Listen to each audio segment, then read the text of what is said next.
di ruang tengah Pak yang di Indo, tapi kan karena tidak ada kamar lagi, ya mereka saking uang bukan masalah itu, kalau anak-anak kita bosan paling pergi ke warung. Anak-anak mereka bosan, ambil handphone, pesan tiket ke Singapura, ke Malaysia, nggak bawa apa-apa, bawa paspor aja. Bajunya gimana? Beli di sana kan banyak mall. Kopernya beli di sana juga kan banyak. Hotelnya kalau bosan ganti. Pulangnya kapan? Nunggu bosan. Nggak nunggu uang habis ya. Nunggu bosan karena nggak ada habisnya. Namanya per bulan bersih sebulan 8 miliar kedekanya. Ya, bersih ya itu, di luar biaya dugemnya, di luar biaya foya-foya istrinya, macam-macam. Ya. Kadang bangga juga, oh anak saya ada yang kuliah di London, ada yang kuliah di Jerman, ya Insya Allah. Foto-fotonya kalau dilihat di Instagramnya ada di stadionnya Bayern Munchen, ada di stadionnya Chelsea, ya gitu-gitu ya. Chelsea Island, ya salah lebih. Kayak gitu, rasa ada wajah yang tidak bisa disembunyikan ketika mereka melihat sambil makan di restoran mewah. Ya di sana masih ada kesenjangan juga. Jadi kan di depan restoran mewah masih ada yang tendaan juga Pak, pecel lele gitu-gitu ya. Terus ngelihat ada seorang ibu di situ yang disuapin oleh anaknya di meja tenda sederhana, kursinya kayak kursi plastik gitu ya, yang biasa ditumpuk-tumpuk kalau udah beres tutup dagangan. Udah gitu disuapin oleh anaknya, dikupasin jeruknya, dicabutin serabut-serabut putih jeruknya, disuapin, diantarkan sampai ke bibir ibunya. Itu wajah si bandar bandar tersebut itu lebih terlihat iri daripada irinya orang yang nggak punya mobil pengen punya mobil. Kan orang belum pernah punya mobil terus datang ke pameran mobil, paling paling banter di foto dijadiin wallpaper handphone gitu ya, atau nggak dijadiin poster pajang di rumah, tapi masih punya harapan gitu, saya tinggal kerja keras suatu saat saya bisa kebeli nih. Mereka memandang ibu yang diperlakukan santun oleh anak-anaknya itu dengan pandangan, semua yang udah saya lakuin ini kok masih nggak bisa kayak begitu juga. Orang udah bisa, orang usaha lurus aja masih ada yang jahatin. Ini saya udah di kerjaan kayak gini, bersinggungan dengan hukum setiap hari, kadang kemana-mana bodyguard, di pinggang ada senjata api, kadang-kadang untuk demi dapat uang lebih banyak, beneran dapat uang lebih banyak, bisa bayar sekolah termahal, bisa bayar guru termahal. Tapi kok ternyata anak saya masih belum kayak begitu juga. Ya memang ternyata sekolah dan guru termahal belum tentu sekolah dan guru terbaik ya. Bedakan termahal dengan terbaik. Kadang cerita, anak-anak yang di luar negeri kan bangga keluar di luar negeri. Kalau mau jujur mah, bro, sekali terakhir nelpon bulan lalu, itu dia karena minta duit belum habis, nggak minta duit nggak nelpon. Itu yang sering keluar negeri, yang masih tinggal serumah kan, iya. Tapi di rumah juga nggak pernah ketemu. Karena tadi kita kebayang dari ruang tamu sampai kamarnya anak aja kan harus naik angkot kadang ya. Rumah orang kaya kan gitu kan, kebayang saking gedenya. Ya ini hiperbola sih ya. Tapi kan kamarnya lengkap gitu. Kamar mandi dalam, wifi, AC, TV, PlayStation, internet, semua udah ada di situ. Jadi nggak keluar kamar. Kadang kami mampir ke rumah mereka barengan sama ojek online, nganterin makanan. Kalian sumbernya satu restoran, makanan yang dipesan juga sama, kenapa dua-dua begini? Pesannya 2 aplikasi, kakaknya mesen di kamarnya, adiknya mesen di kamarnya, saking masing-masingnya, ya. Terus ada yang hilang menurut mereka, sehingga salah satu puncaknya adalah ketika salah satunya ayah kami kenal dengan mereka ya, karena beberapa dari mereka udah senior. Maka saya tahu siapa yang diomongin oleh ayah saya. Ini ayah saya lagi kumpul sama keluarganya, sama cicinya gitu ya, ngobrolin kan. Si itu mana tuh? Dulu kan teman kita yang paling kaya, si Fulan kemana ya? Terus ditanya, dijawab oleh cicinya, si Fulan, kan terakhir ini belum lama ini meninggal loh, nyaris busuk 7 hari di kos-kosan jelek pinggiran kota. Kok bisa orang anak-anaknya kaya semua? Orang ayah anak-anak yang naruh bapaknya di situ. Kok malah di situ? Saya coba ngambil ibroh dari obrolan ini, soalnya pasti ada penyebabnya, pasti ada alasannya.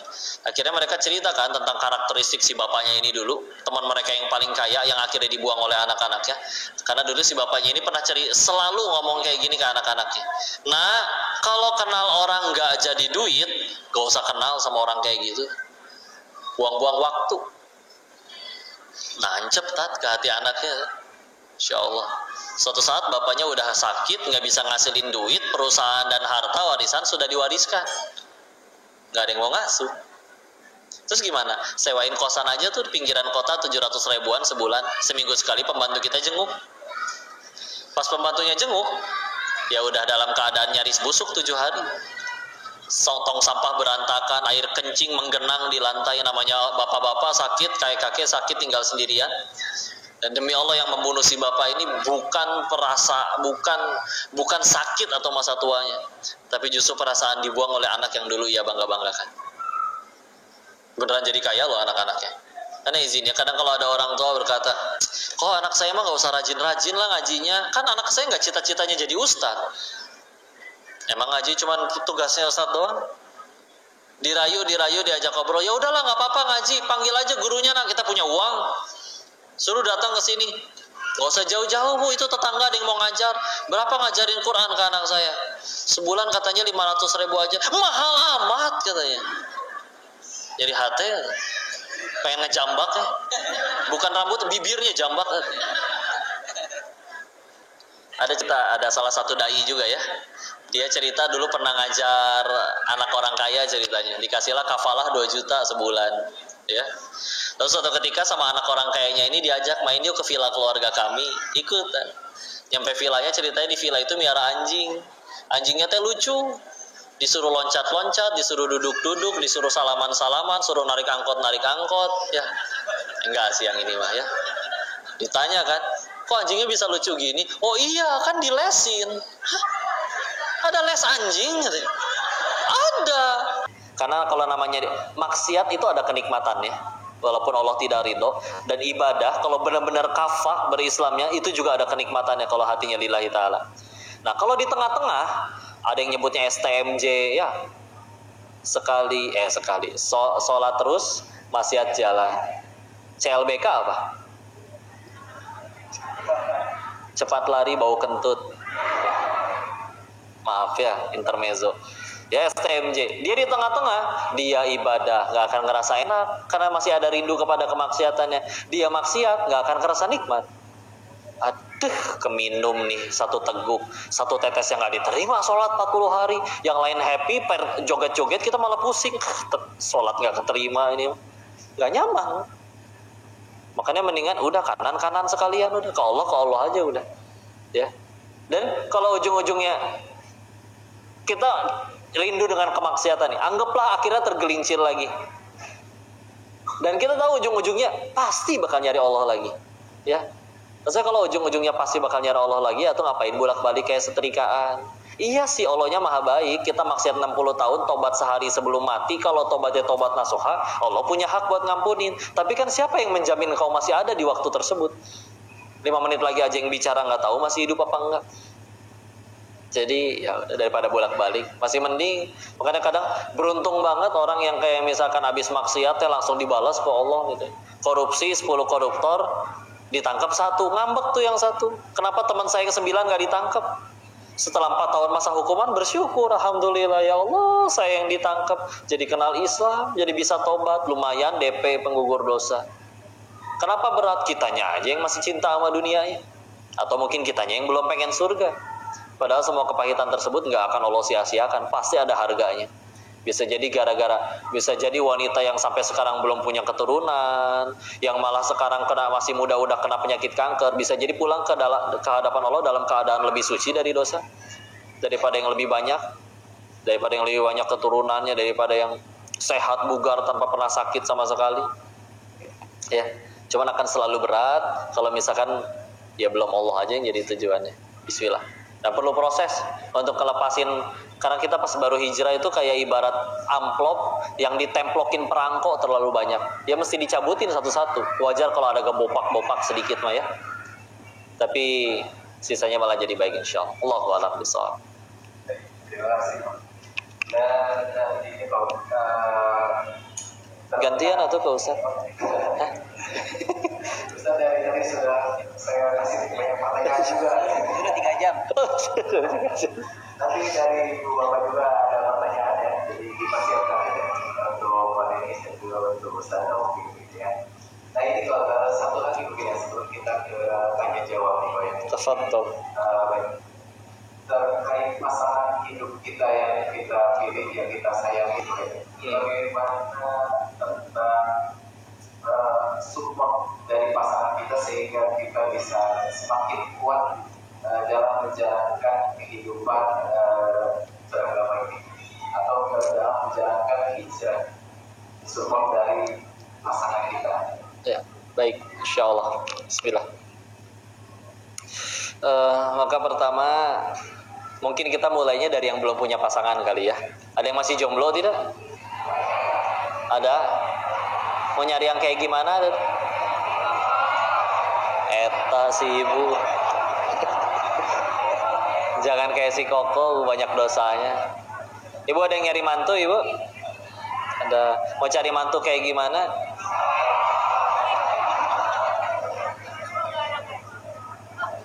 Jangan. Kalau kayak Koko nanti ke Thailand. Mending kalau sempat pulang. Ya. Baik, izin ya. Biasanya yang dipakai surat 24 An-Nur ayat 26-nya.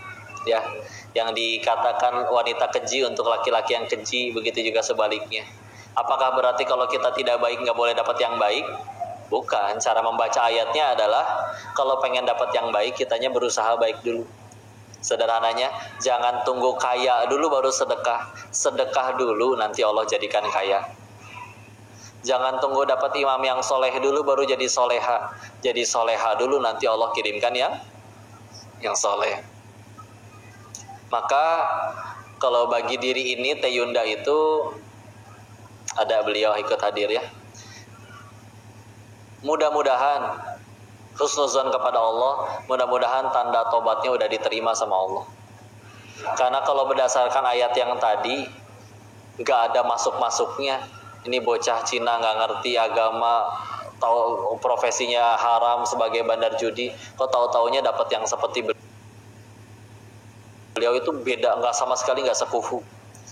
Tapi kalau ternyata Allah izinkan bolak-balikan hati beliau mau menerima, ya Allah, apa mudah-mudahan yang dulu sudah diampuni, wallahu alam, nggak tahu. Apalagi memang keberkahan setelah menikah dengan beliau itu adalah misalkan ayah saya pun akhirnya mulai mau ikut sholat terus, ya. Padahal sebelumnya ya agak berat ya, karena memang dulunya dari Buddha. Mohon doanya untuk beliau, karena jika ada kebaikan pada diri ini pun ya datangnya dari ayah dan ibu saya. Semoga bisa jadi pahala jariah bagi beliau. Ya. Dan alhamdulillah dipersatukannya oleh satu visi misi yang sama. Karena kalau misalkan meskipun tertarik secara fisik, lihat kok dia putih, tinggi, langsing seperti bihun misalkan. Ya. Ya. Iya, tapi ternyata tidak satu visi misi gitu. Yang satu pengen jadi selebgram, yang satu pengen jadi hafiz Quran misal.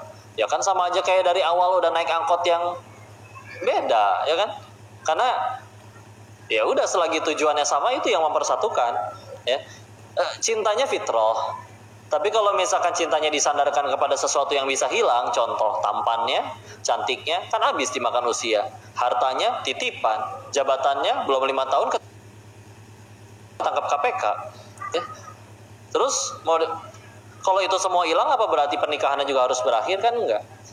Dari awal yuk kalau mau sandarin kepada sesuatu yang tidak mungkin hilang, yang abadi. Siapa satu-satunya yang abadi? Allah. Kok emang kalau udah satu tujuan gak akan ada masalah? Yakin bakal ada masalahnya. Ya, apalagi kami ketemu pertemuan pertama di Darut Tauhid, gak sengaja ditakdirin Allah pertemuan kedua saya ingat ke bapaknya, pertemuan ketiga akad nikah. Baru mulai kenalan tuh jatuhnya ya setelah nikah aja itu. Ya. Jadi menemukan oh dia ternyata begini, aku ternyata begini dan lain-lain. Dan namanya pasti beda, dan memang pasti beda karena kita sendiri pun produk perbedaan, betul? Ayah ibu kita beda. Allah pun menciptakannya Adam dan Hawa, kan bukan Adam dan Asep. Beda, ya. Maka ketika akhirnya beda kayak ya tadi aja udah naik angkot, satu dari Jakarta, satu dari Bogor, pengen sama-sama ke Bandung. Ketika udah satu angkot yang sama, apakah berarti nggak akan ada masalah? Ada, Pak. Ban bocor, bensin habis, e-tolnya habis, kudu minjem mobil yang belakang, ya. Terus ketika itu yang terjadi, paling yang di dalam angkot ngobrol dong. Ini tujuannya masih ke Bandung nggak ya? Iya. Ya udah tuh, ngapain saya turun dari angkot? Udah mah di tengah tol, belum tentu dapat angkot yang lain, malah bisa ketabrak. Kalau dari awal tujuannya beda, aku pengen ke Bandung, ya udah aku pengen ke Jakarta, ya udah nyampe lingkar luar kita misah ya, segitu nikah. Ya udah ntar kalau kamu udah mulai followernya 200.000 orang, aku pisah ya, masa begitu? Ya. Nah ya udah, tujuan itu yang mempersatukan. Nah ketika nanti ada masalah, paling ada masalah ya udah, paling ambil wudhu, sholat, udah sama-sama adem, ngobrol. Kita masih sama-sama pengen ke surga kan? Ya iya, nggak mungkin ada yang jawab nggak mau, udah aku mah sekarang pengen ke neraka.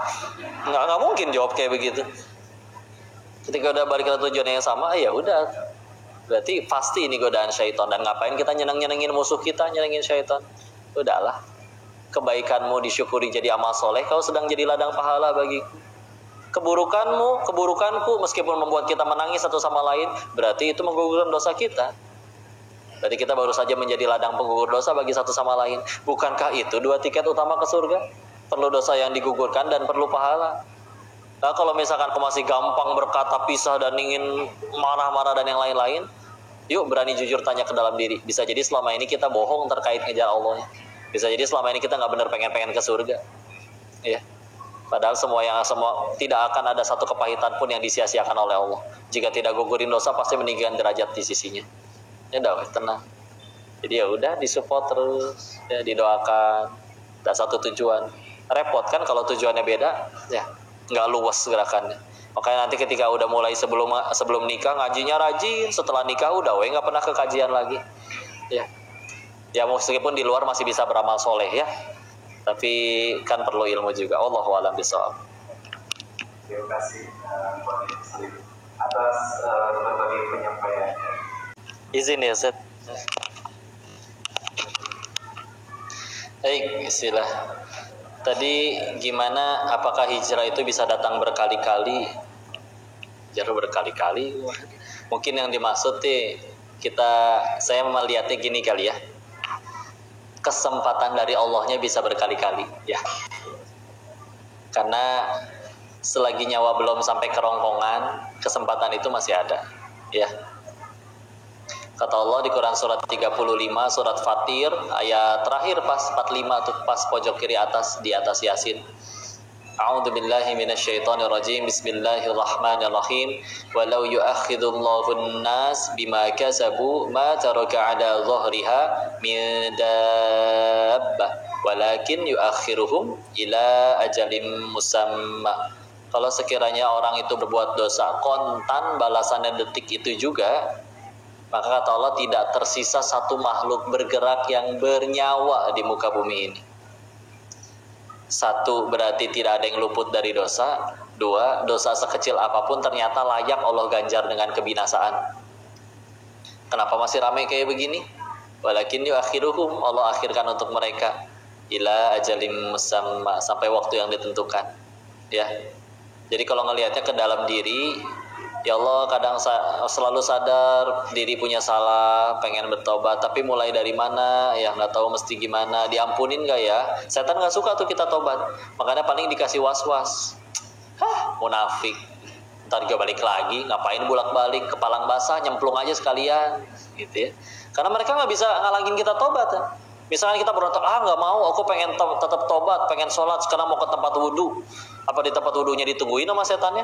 Terus digebugin, dicekek, ditonjok, dicubit ginjalnya? Enggak diapa-apain ya. Orang di rumah nyetel Al-Quran 24 jam murotal MP3, setan juga nggak betah, tapi dia mencet tombol matiin sendiri juga nggak bisa ya. Kalau bisa horor ya, emang nggak bisa, paling cuma dikasih was-was, bosan Al-Quran melulu, ganti ke apa ke. Kalau kita nggak mau, emang dibanding murotalnya? Enggak. Inna kaida syaitana kana do'ifa. An-Nisa 76, tipu daya syaitan yang lemah aslinya. Ya. Jadi ya terusin aja. Kok gimana nih, kok udah keulang lagi, udah pernah tobat tapi keulang lagi, udah tobat keulang lagi. Ada batasnya nggak sih berapa kali boleh tobat? Selagi kamu habis bikin tobat gak mati detik itu juga, berarti Allah masih kasih kesempatan. Benar. Kalau Allah emang udah benci sama kita, udah geluh sama kita, ya. Tahu geluh, Bu? Ya. Udah benci sama kita, mudah Allah matikan detik itu juga, betul?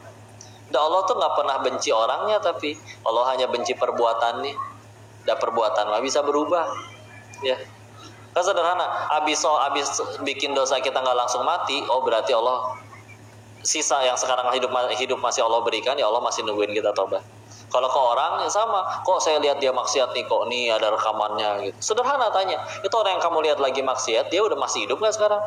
Masih sih. Ya udah, berarti kata yang punya langit dan bumi aja Allah masih kasih dia kesempatan. Apa hak kita main hakim sendiri? Yang kayak gitu tuh nggak akan ke surga. Yang kayak gitu tuh yang pasti dibakar. Nih kok orang ngelakuin gini nerakanya belah mana kok? Ini seenaknya nanya tuh ya. Sedangkan yang bertanya pun berdasarkan ayat tadi layak Allah matikan atas dosanya juga. Sama-sama pernah diampunin oleh Allah. Ya. Jadi apakah jira bisa datang berkali-kali? Ya tadi kesempatan dari Allahnya berkali-kali. Tinggal kita mau di kesempatan yang mana untuk mau mulai istiqomahnya. Dengan kata berkali-kali aja berarti udah sadar dong. Berarti keulang lagi pun maksiatnya ujung-ujungnya bakal nyari Allah lagi. Ya ngapain kita akhirnya bolak-balik sih? Ya karena kan nggak ada yang tahu umurnya. Ya. Apalagi sih tadi? Bentar. Jadi bagaimana menyikapi jika hidayah tidak didukung keluarga? Oh, tidak didukung keluarga. Istri berarti yang penting perempuan. Kalau misalkan istrinya, ya istri ya wajib taat kepada suami, iya betul. Tapi kan kita tahu kalau misalkan perintahnya melanggar akidah, nyuruh nyembah selain Allah, dan juga perintahnya melanggar syariat, ya ayo kamu minum minuman keras, ayo kamu ngapain yang jadi dosa besar, ya tentu kan kita tahu itu nggak boleh dilakukan, ya. Makanya tergantung ini suaminya seperti apa. Kalau cuman suaminya masalahnya tidak ada pelanggaran akidah, tidak ada dosa besar, cuman perkara ambil baju atasnya nggak diangkat dulu, anduk ditaruh di kasur, buka laci nggak ditutup lagi, ya itu mah insya Allah aman lah ya. Itu insya Allah. Tapi kalau misalkan tidak didukung, ya udah bismillah. Toh Allah juga yang menggenggam hati pasangan kita. Ketika kita benar-benar hijrahnya betul, makin taat pun kita makin ngebuktiin. Kok semakin taat kita bukan malah makin ngedebat mereka, malah makin taat meskipun dianya tetap dijahatin, dizolimi. Akan ada momen bismillah di mana suatu ketika, selama ini aku tidak baik kepadamu, kenapa kamu malah tambah baik? Bukan aku yang baik, Mas, ini Allahnya. Ini perintah Islamnya. Ya. Wow, itu momen paling tepat ya, insyaallah. Ya bismillah. Kepahitannya tidak akan Allah sia-siakan, dan mudah juga bagi Allah ketika kalau Allah sudah dianggap layak oleh Allah, mudah bagi Allah membolak-balikan orang di sekeliling kita. Bismillah insyaallah. Ada cara yang agak keras ke diri sendiri. Dulu kami diajarin sama guru, kalau setiap kali diomongin orang masih sakit hati, cari cermin terus nunjuk ke yang dicermin itu, berarti kita masih segitu melekatnya tuh omongan orang di hati kita, ya. Padahal satu dunia mau berkata, heh Denis monyong kamu, apa mulut saya langsung mancung?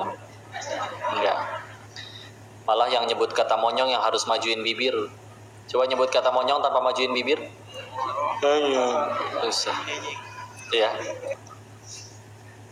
Dua, mau satu dunia memuji pun Allah nggak suka, tetap tidak selamat juga. Jadi alhamdulillahnya surga kita bukan di mulut orang.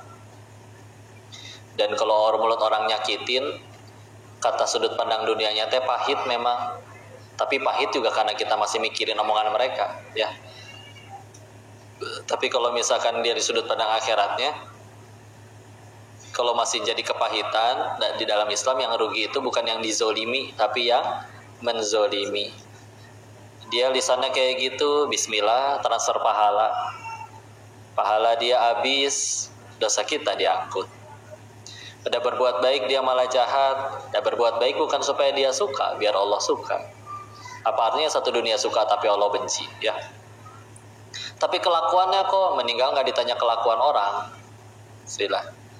Jadi tidak akan Allah sia-siakan untuk ke arah sananya mah.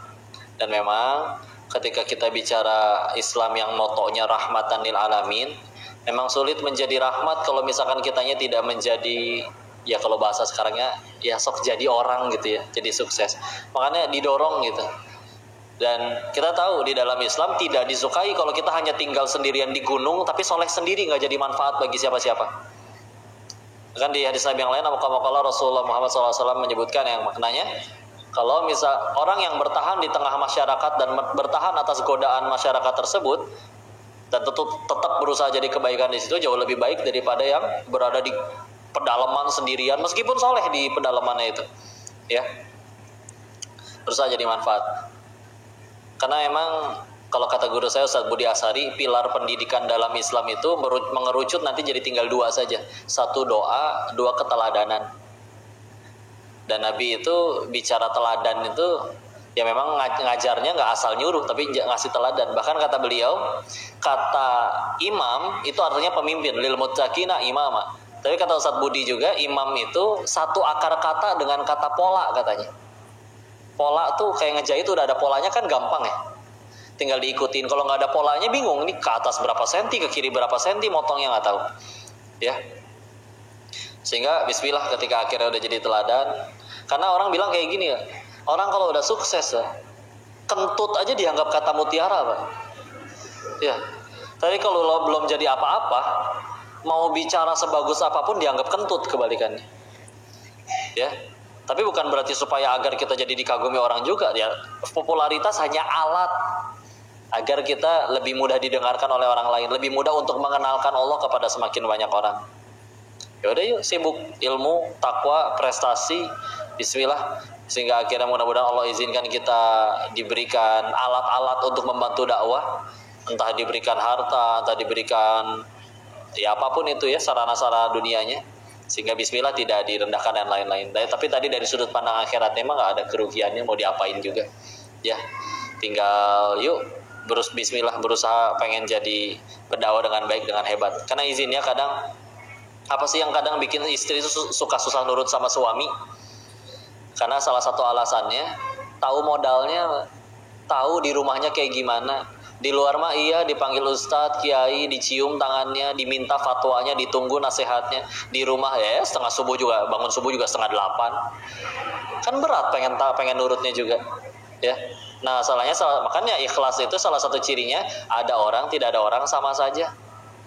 Kalau misalkan sudah bismillah di dalam meskipun kita tahu ya di surat An-Nisa ayat 34, Ar-rijalu qawwamuna 'ala nisa al-ayah, itu kan ada perintah dari Allah kalau kita khawatirkan istri berperilaku nusyus, membangkang, ada 3 kan caranya.